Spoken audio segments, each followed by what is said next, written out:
your Chicago Bears heading into Washington to play the 2-2 Washington Commanders. Right now, the Commanders are 6.5-point favorites, and the total is over under 44.5. So, Gage, what are your first thoughts on this game? A little surprised to see the 6.5 number out here on this game. I know the Chicago Bears are a team that's struggling, but we saw the bounce back like we kind of thought we were going to see a little bit there. Of course, they didn't finish the game. I'll have some thoughts on that as well. But we did see a little bit of a bounce back there. I'm still liking this Commanders team. They've played two really tough opponents in a row. They finally get a chance to step back into a game where they are the favorites. Like I said, 6.5 is a little much for me, but I do like the way they're playing. I like the way Sam Howell's playing a lot. Played really well last week against the Eagles. I think they found their guy. I think they need to go ahead and stick with him. I think they need to get the O-line figured out, but if they do that, they've got a ton of weapons. The defense is playing good. But I do think that the 6.5 is a little bit here, so I'm probably going to lean Bears here in this probably ugly game on Thursday night. Love that. Would definitely lean the Bears plus 6.5. But like you said, if you're just picking money line, we do think Commanders are going to win. So two late game situations I kind of want to ask your opinion about. Yeah. First, the Bears tied 28-28 after giving up the lead. A little over 2 minutes left. Yeah. In pretty good field goal range, deciding to go for on 4th and 1. What were your thoughts on that decision by Eberflus? Yeah, I ended up watching that game on NFL Red Zone, so saw a lot of that and was a little bit surprised when I saw that. I was definitely thinking that was a field goal spot, especially for a team that hasn't won a game yet. You want to just put that on your defense, show them, show a little bit of trust in them. Your quarterback has played the best game he's played all year. Let's allow him to have a game, a lead, not game winning, but go take a lead drive, get his confidence going, and then try to build on your defense there. And then with the Redskins, what they did, was really, really impressive. I think when they go down and get that touchdown to tie the ball game up against Philadelphia, that was extremely impressive. Sam Howell just looking extremely confident, looking poised for the situation, really strong arm, making anticipation throws before the guys are coming out of their breaks. Against a really good defense that has a lot of guys that can get to the quarterback, so it would have been really easy to maybe get happy feet back there, or maybe let one go a little early because you got the clock running. At least had a big drive. What are your thoughts? The other game in the situation, would you have been more in a go for two mindset, or did you like to just kick the extra point and go to OT? No, hindsight's always 20/20, and of course, we can always criticize something after the fact, but I would have liked to have seen Riverboat go for two there. Live up to the name, live up to being aggressive, and a team that is probably better than you. You got to understand the situation. You're in the link. You're going against the Eagles, a team that you're going to have a tough time stopping in overtime. I mean, I think that's a time where you go and step on their throat. You got a young, confident team that's ready to get 2 yards and go beat this team. I think that's a huge spot for them.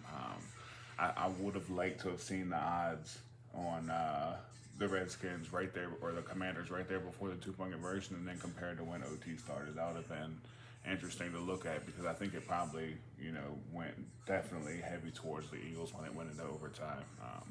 Although the Commanders did get the ball first, but either way, that's true. I lean Philadelphia in that situation, but I would have liked to have seen them go 2 there. I kind of lean with you, mainly because I like it more as an underdog, and I like it a lot when your offense has been kind of hot. Yeah. When you've got that confidence rolling. As an underdog, especially a division game on the road, so tough to win no matter who you are. Like, it would have been nice to see them, and also it would have been a good moment for them to continue evaluating Sam Howell. Because like you said, he's played really well. That's a big moment. Yeah. Early in the season, you've got an OT looming to go in and try to see if you can just pick up 2 yards against a really good team. Yeah. But really, like you said, we saw the Bears also kind of get back to form. Herbert rushing for over 100 yards was nice. Yeah. Because they really haven't been able to run the ball. And Fields passing it really well. Cole Kmet getting in the ball game. Cole Kmet, huge game. Yeah, a lot of these guys that hadn't really, like you mentioned, Khalil Herbert, guys that we saw produce last year that hadn't really done much to start this year, got it going a little bit. Was happy to see that. So, with that being said, Thursday night matchup, We've been seeing a lot of these primetime games be a little ugly. I like this game to be a close game against two teams that are, really, last week at least, showed some fight. So I think this is going to be a team where neither side's going to get blown out. I think this stays within the one score. So for my pick here, I'd probably go Chicago with the spread, with the points. If I was in a pick 'em situation, I'd probably lean Commanders. But with this being a one-score league, I really do think Chicago keeps this within, maybe like a 24-20 type game.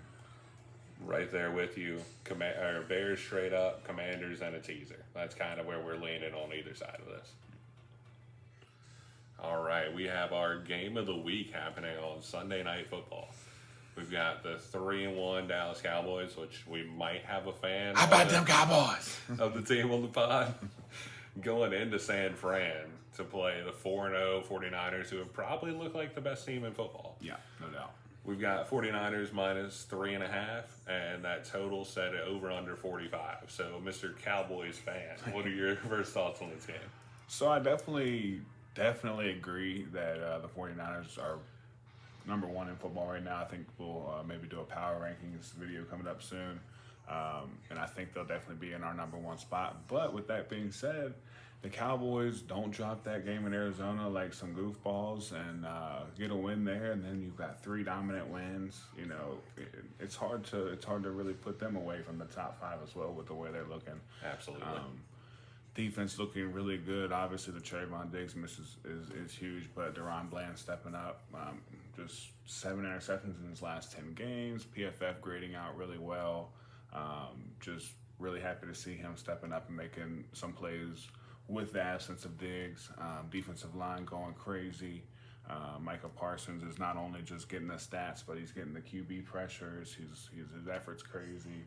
And everybody's really able to feed off of that with them having to have so much attention on Micah. Offensively, kind of a little bit, feels like we got a little bit of the training wheels on Dak right now. I don't know what's going on there. I think last year kind of might have maybe scared us a little bit. But with him being almost MVP before, with him being a 4,000-yard passer, I really would like to see this offense open up a little bit more. I'd like to see us start going down the field a little more. I think maybe Tyron Smith being out there at left tackle and not protecting Dak's blind side maybe is a little bit of a factor there on why we're not pressing the ball down the field. But would love to see Tyron come back and play this week. That's something else we need to talk about as well. If Tyron can get back this week, being pretty healthy other than Diggs, I do like the Cowboys' chances in this game. We're obviously going up against the most physical team in football. Probably the best offensive mind in football in Kyle Shanahan, the way he's doing everything that he's doing with these guys.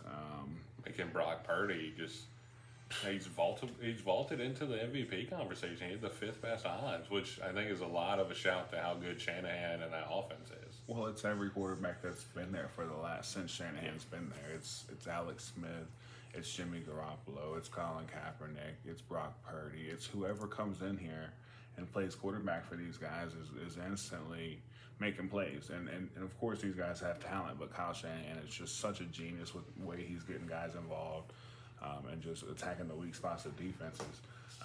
Christian McCaffrey going crazy. I do have I got a bold prediction here with him breaking that record last week, though. I think the Cowboys keep him out of the end zone this week. I like our red zone defense. I think if they do score, it's going to be somewhere else. I think he's obviously going to be our key to stop guys. So not to say that the Cowboys are going to win this game or anything like that, but I do think CMC gets held out of the end zone. I'd like that for maybe a little plus money prop. What do you think about that? You think maybe he ran out of touchdowns after 4 last week and scored in 13 straight games? 13, I think, to break the record. Yeah, I'm trying to not always have the hottest take of all time every single week, but going against a guy that scored 13 straight games and had 4 last week may be a little oddball here. I mean, let's be honest, the NFL is an ugly bet league. Yeah, ugly bets hit a lot because it's a one-score league. Yeah, couple different kind of interesting stats is you talked about Dak kind of having maybe the training wheels on. Dak has as many touchdown passes as the Cowboys defense plus special team has touchdowns. yeah. And as McCaffrey had last week. Oh, wow. So all those being 4. But Dak, I think, has had the number 1 QBR in the league this year.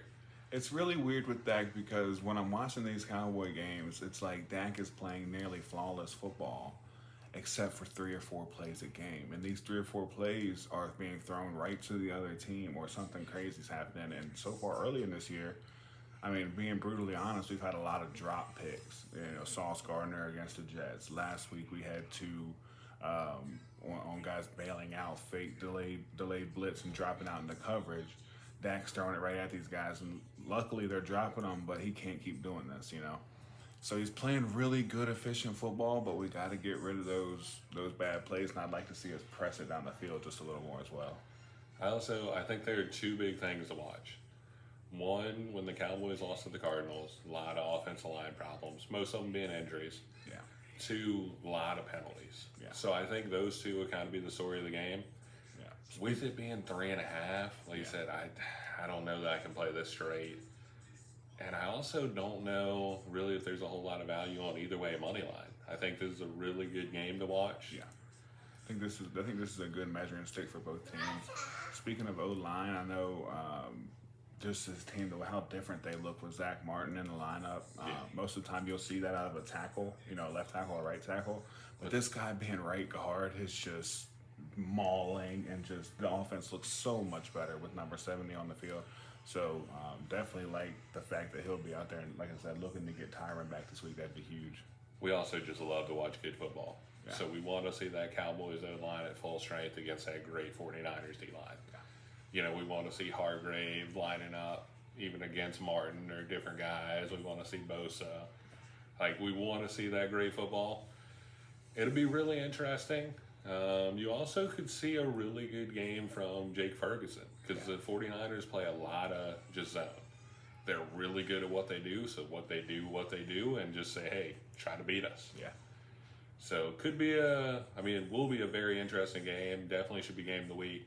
A little bit of a revenge factor for the Cowboys being knocked out of the playoffs, which the Niners knocked most teams out of the playoffs. We can't. These guys and the Packers have really been our kryptonite, Achilles heel, whatever you want to call it. So as much as it is a revenge game, goodness, I do think it's just going to be tough regardless, because that'll be another chip on our shoulder. But these guys are super tough, and it's going to take a all-around great team effort for the Cowboys to get this win. I think last thing, I'll just kind of piggyback off your McCaffrey take. I think this game, and I picked Kittle last week and didn't hit, so a little bit of accountability. I think I'm going to go Kittle and Ferguson with anytime touchdowns. Yeah, I like that. But great game, and we'll move on to the Monday night slate.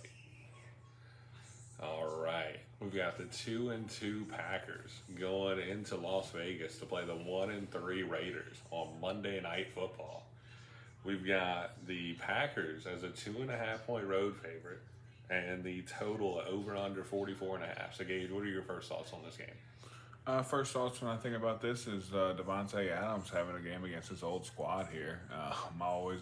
Revenge spot. You can probably always put an SGP together of a solo play for Devontae Adams, and I feel like I've missed a few spots this year, but this might be a little bit of a spot here. I can see him having one of those crazy games with like 8 to 10 catches, maybe over 100 yards and a touchdown or two, because those just the kind of the games that he has. Jimmy G probably coming back, with a concussion. You usually miss about 1 week and then you're back, so should see him back. Especially with that extra day, with this being a Monday night game instead of a Sunday. Right, and Aiden O'Connell played well, so no knock on him or anything, but Jimmy G will be back. And nobody really wants to talk about it, but the Raiders gave up 6 sacks last week, so that's not great to one guy. Khalil Mack really went crazy last week on this O-line, so they've got to stiffen up. But something I've noticed over the years, I feel like the Raiders do play a little better on primetime. So I do think I'll lean towards them as the home underdog in a teaser spot. We can get them out to plus 10, plus 9.5, somewhere in there. I really do think that they'll end up covering something like that. What do you think? Man, with you mentioning the Mac 6 sacks in a revenge spot, it really makes me like that Devontae Adams revenge spot. Yeah. Even though we could possibly see Jair Alexander on him, which is a little bit tough, but then again, has Devontae Adams ran into a corner that you can at least get a good game out of? Yeah. And as much as he gets targeted, I really do wish some of these other teams would look at what the Raiders do with Devontae and start giving their guys some of this target load, because they find a way to get their guys involved, and he still ends up with these 12 to 15 target games. I'm kind of leaning Raiders. I don't know straight play wise. Like maybe if he gets to 3, but definitely as a teaser. Yeah. Giving me a home dog at like 8.5 against a Packers team that's playing decent, but has had 2 bad first halves in a row. Exactly. And in a cover spot, if you can get up early with the Raiders, you get up 10 points or so, then you even get a little bit of them. You can maybe middle the game a little bit. You get the Pack +6, and then you're already on the Raiders, +10, and then you're feeling really good there. Yeah. Especially with 2 teams that are still just trying to prove something here. Right. I mean, we've got Josh McDaniels that's still trying to prove he can win any games without recording the other team, like he did in his first 6 games of his first 10. He's been struggling for sure. When everybody was wondering like how he knew every play that was being run, and it got caught that he was recording the other team, just like Patriots did. So definitely, that probably makes the scouting a little bit easier when you're recording. I know they say that you're going to go, at least, the Raiders are a team to get in. Al Davis saw that. He said, that's my guy. Al Davis said, this is my guy. Last thoughts I'll kind of have on this game are that if the Raiders do start to struggle, I would love to see Max Crosby and Devontae Adams go to a playoff team. But Max is one of my favorite. Max is one of my, the pass rushers in this league are really starting to stack up, and for Max to be there, every single week he's just crazy. So really like Max Crosby, man. So that's kind of our last thoughts on Monday Night Football. Like I said, probably playing this as the second leg of a teaser.